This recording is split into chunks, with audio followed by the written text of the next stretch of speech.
So in the last video that I posted, which hasn't been posted yet, I'm going to be posting it after I make this video. In my last video, I came up with a very intriguing theory, if you will, Stargate theory. And, of course, I have a lot of Stargate theories, and I think it works.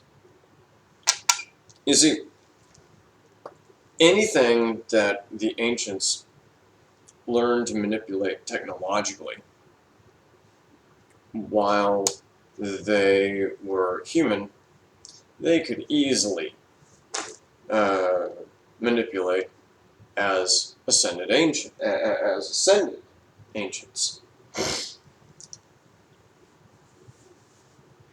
So let's look at the facts.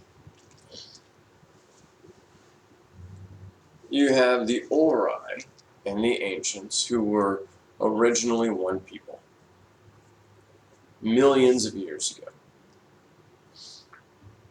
having evolved in a different galaxy.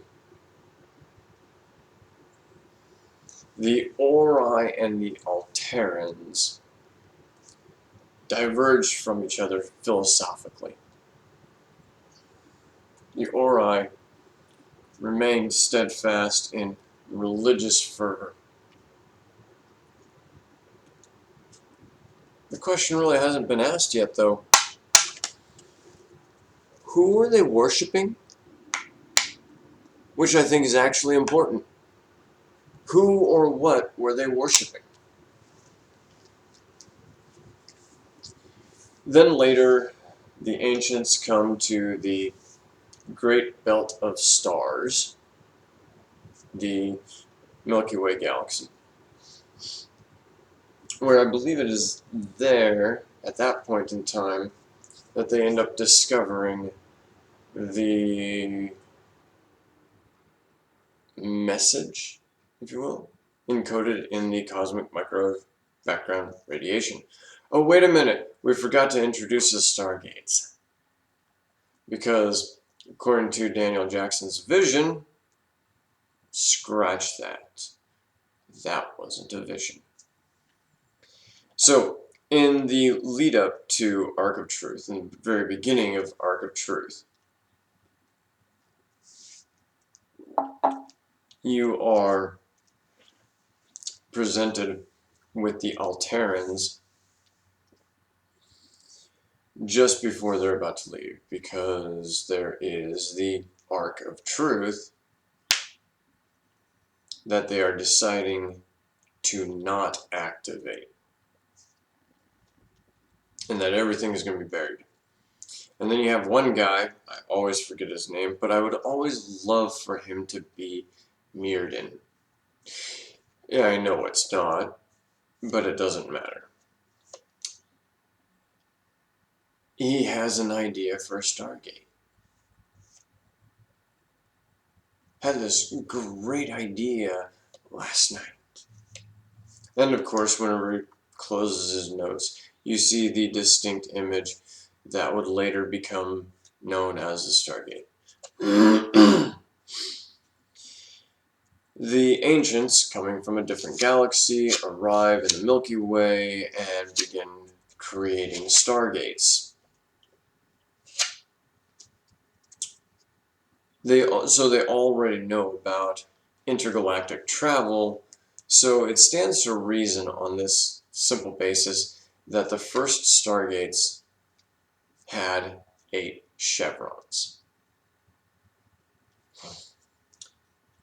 Of course, they would later update those to 9 chevrons when they come to a collective acceptance of the Destiny Project. Finding a finding a structure. There we go. Finding a structure embedded in the cosmic microwave background radiation that they believed at one point in time had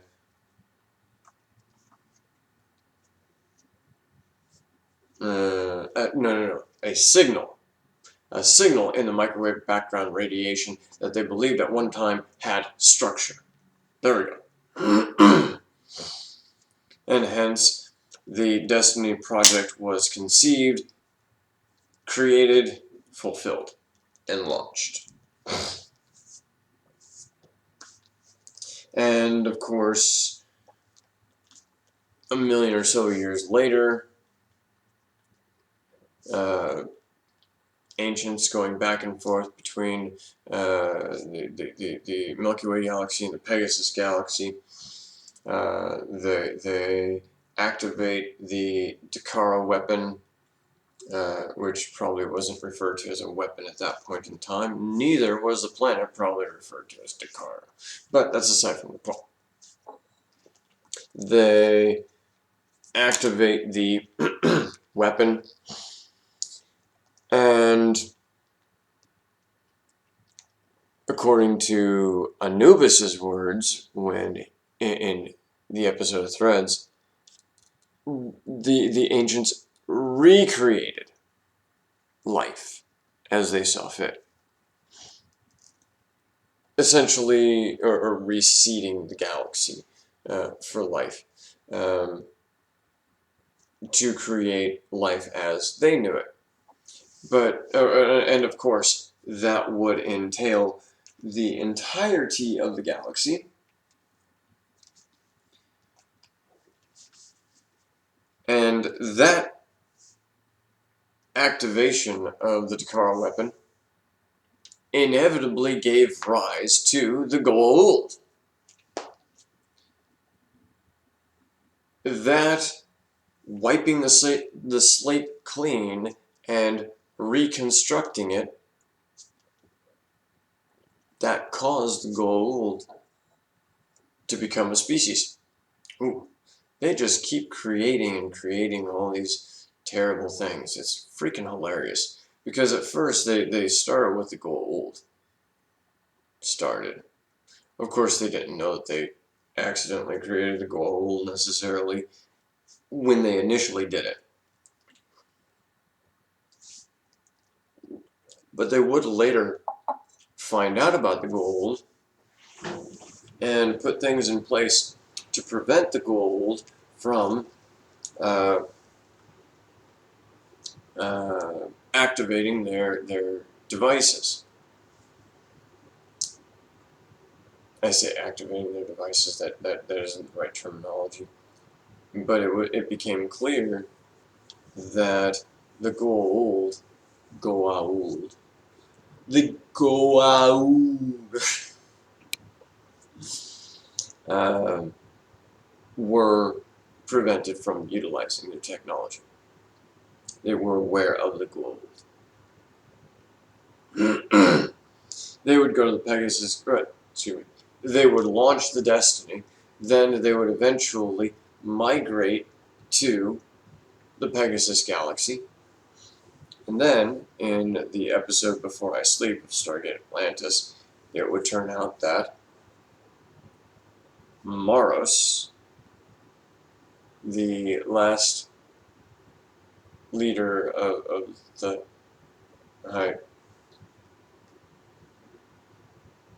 the last main guy of the head council, lead council, high council, whatever, who cares. Maros, who would later become Merlin, led an evacuation back to Earth, leaving Dr. Weir. Oh, wait a minute. Let's talk about Janus, because he was there too. So Janus, long before the evacuation, had an idea for a souped-up DeLorean that could fly just like the DeLorean, and you know where I'm going. Time travel. He made a time travel device.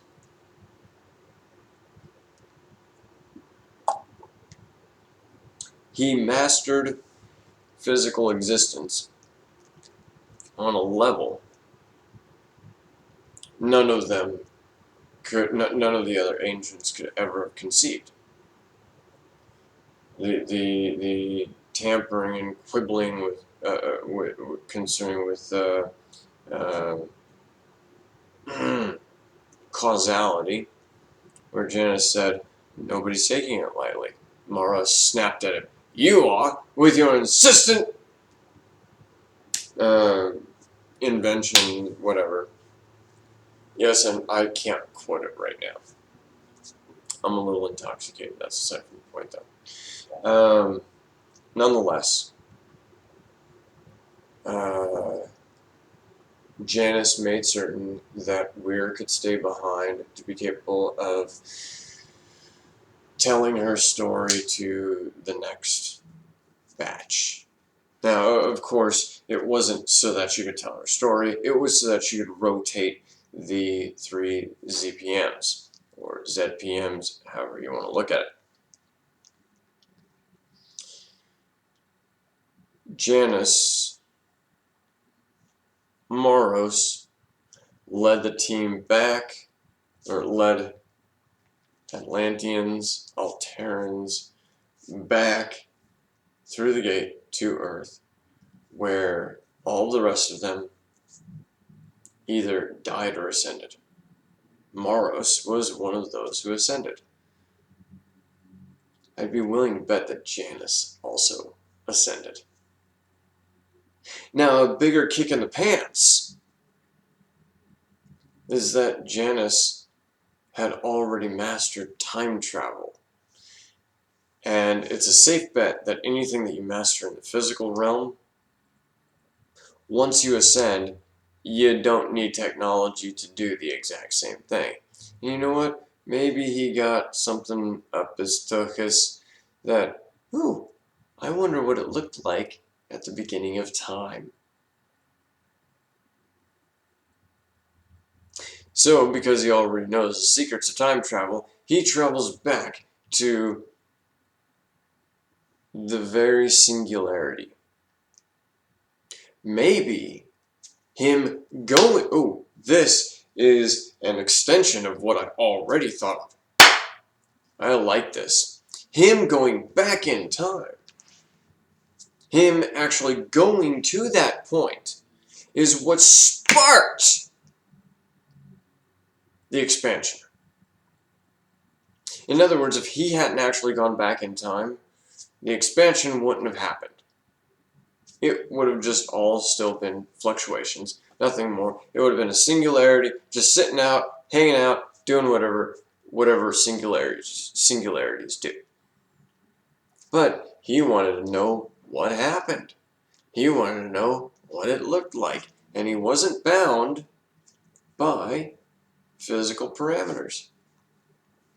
So he goes back, and because he goes back, the great expansion, the grand expansion, the vast, however you want to call it. He accidentally was the cause, was the trigger of the vast expansion. There he is,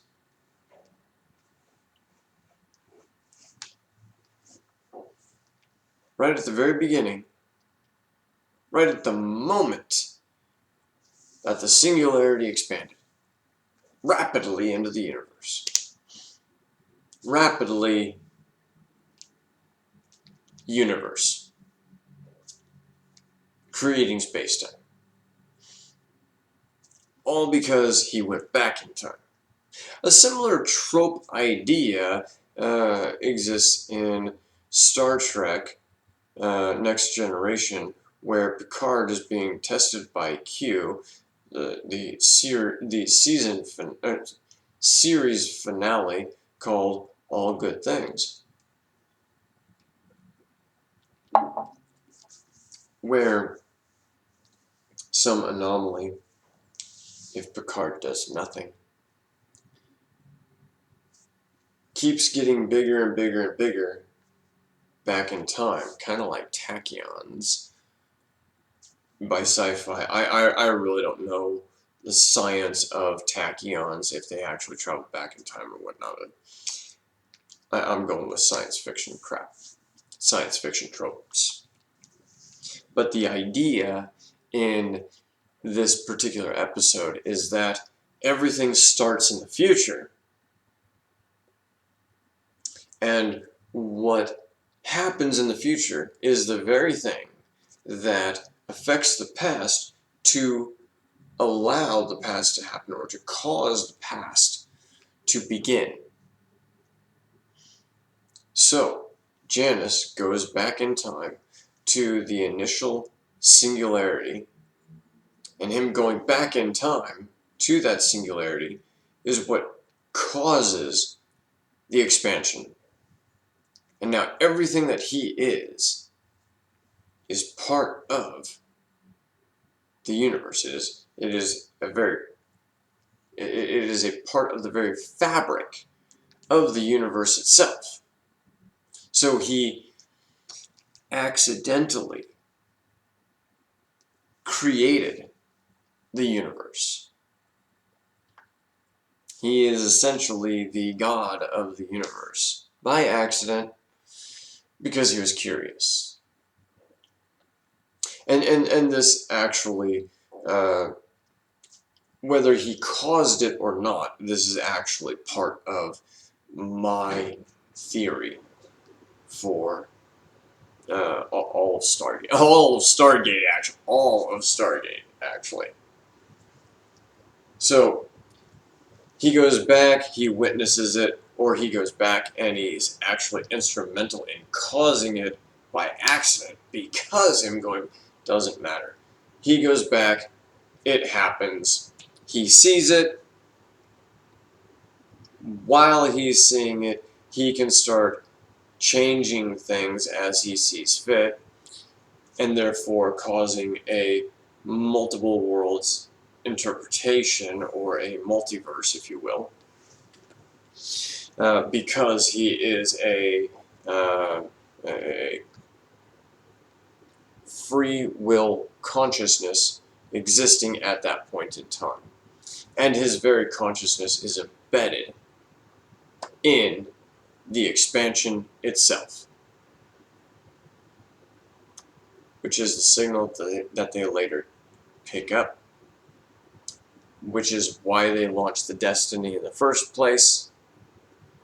In other words, the whole signal bit is a big middle finger to Maros, saying nobody's tampering with, or nobody's treating causality lightly.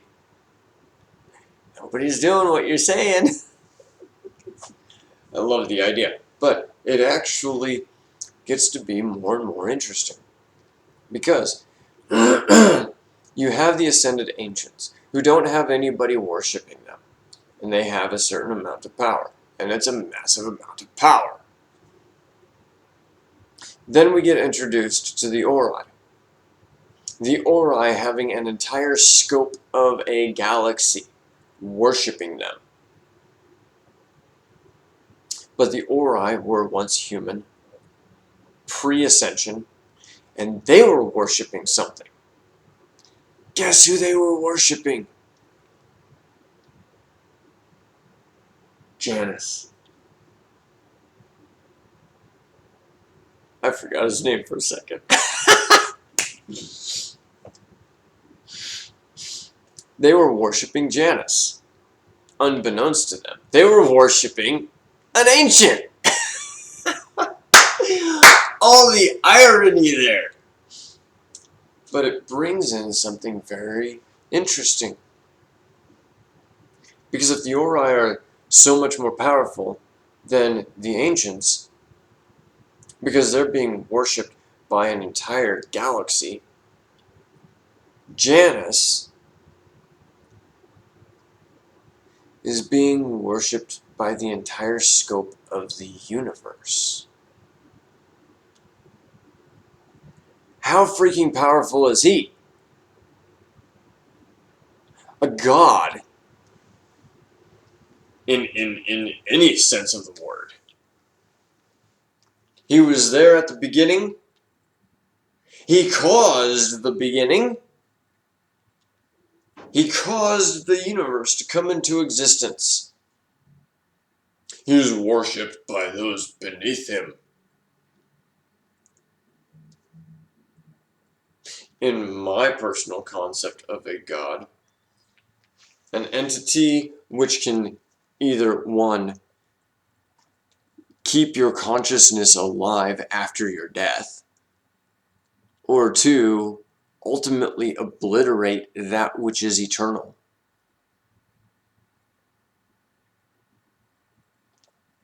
And has the power of time travel, and can read your mind, and has telekinetic abilities. A god in any sense of the word. In any sense of the word. And having existed for the entire scope of the universe, basically. Nobody can challenge him. And even better, on top of all of it, he is an entity that does not want to interact, does not want to interfere with our free will. So he doesn't present himself. So he lets us all do whatever it is that we want to do without interference with him, without him interfering. A god in any sense of the word.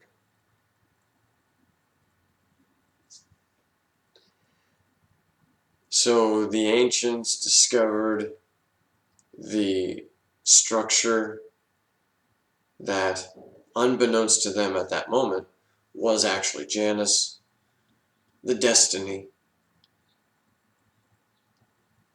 will eventually pick up enough pieces to put all the pieces of the puzzle together and figure out that it was actually Janus who went back in time.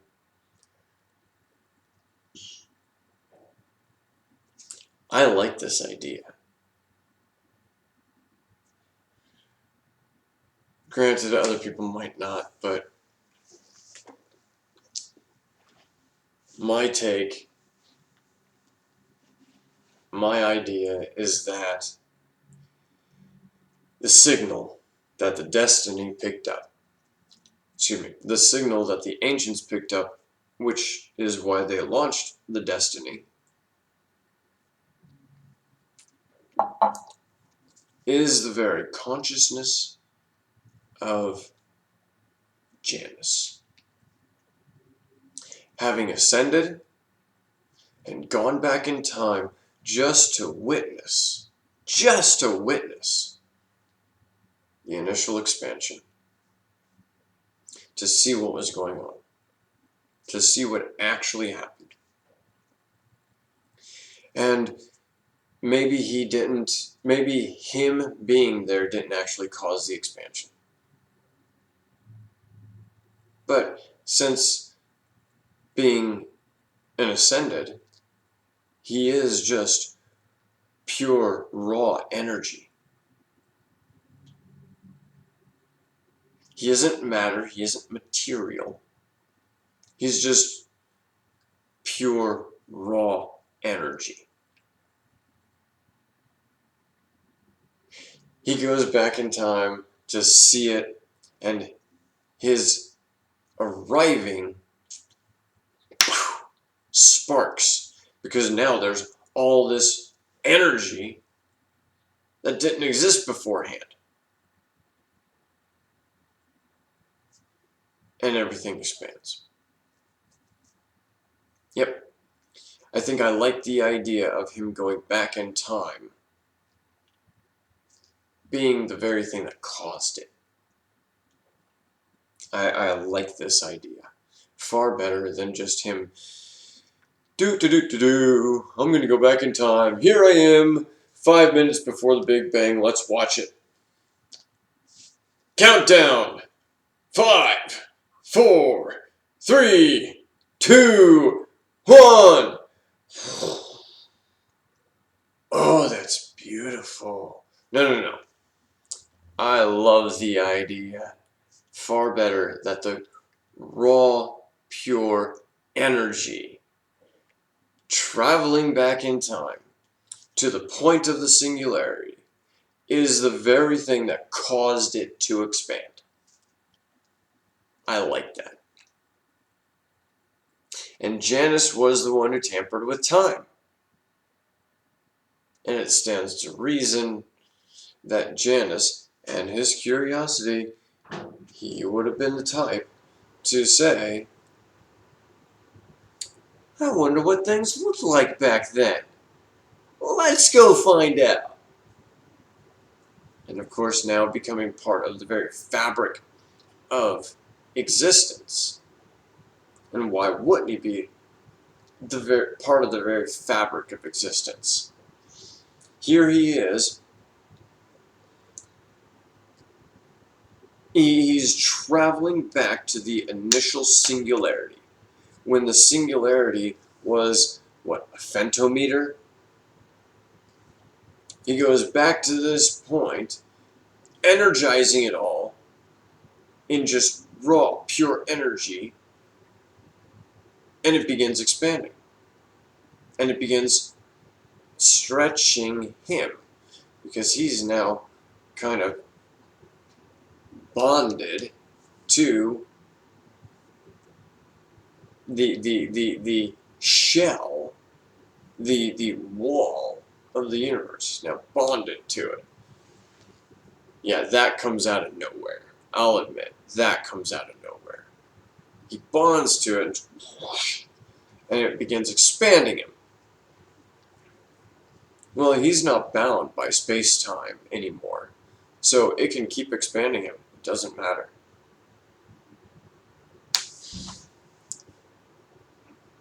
He is part of the very fabric of space-time.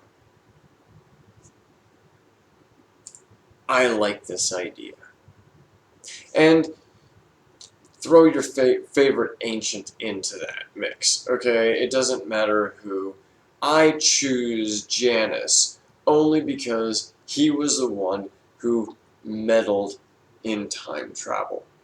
He was the one who messed with time travel. Nobody else did it. Maros was completely against him meddling in time.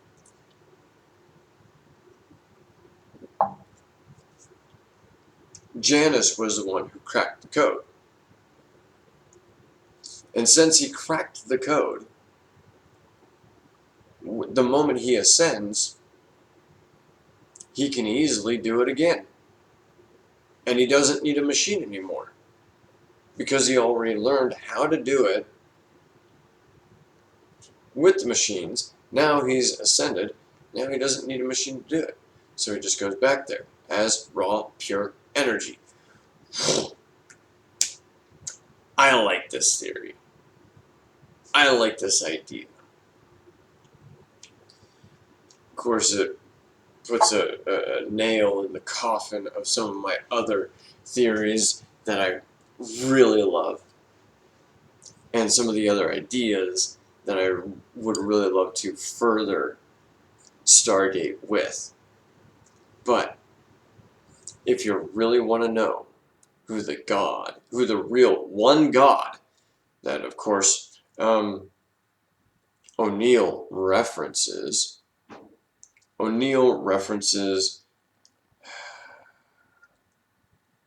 trying to remember what the episode's name was.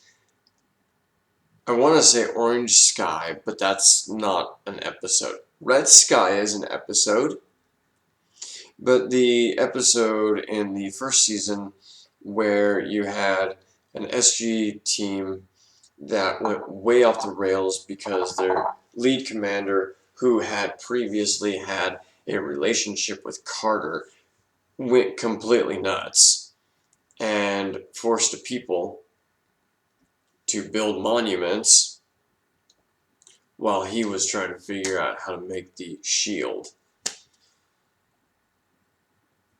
I could look it up, I don't care. Nonetheless, O'Neill says there is only one God. Janus. Janus is the one God. And the number of things, the number of atrocities that were done in his name, God, they should have done his name differently. But that's okay. Because you know what? Names throughout time can be manipulated. Moros became Merlin. Janus Lal became Morgan Le Fay. So Janus became Yahweh. Or Janus became Jehovah.